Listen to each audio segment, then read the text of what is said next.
we see the trajectory of developing countries. I mean, just as our previous panelists have also noted, the rising voice of the countries of the G77, which are now 134 countries, is an important trajectory to note. And what all of these countries have in common is that they are united to fight for more equality for more people.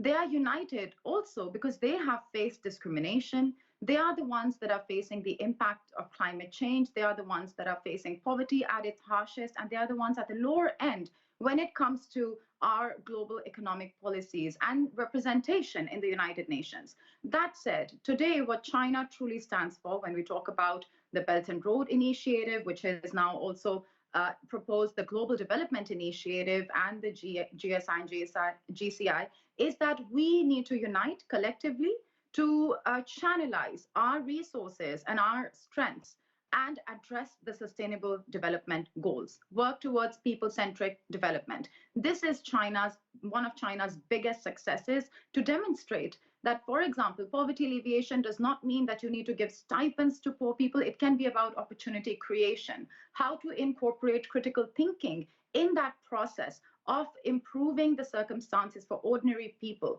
It is also important to note that China right now is playing an incredible role in helping developing countries to transition towards greener technologies, which is a role that no developed country is playing currently, not at the same scale to say the speak. For example, I'll also give another example. In 2015, many developing countries felt that they have the right to develop, energy resources that are not climate friendly, because you cannot think about climate change when on an empty stomach. But that conversation changed with deliberate efforts by China. So in a nutshell, I think it's quite evident, even given the recent accomplishments of the G77 at the previous COP27 that we can talk about in more detail later, but also given that countries such as Cuba, Venezuela, Iran today are not the peripheries. They are at the center stage. They are playing a critical role in their regions and in the G77 platform as well.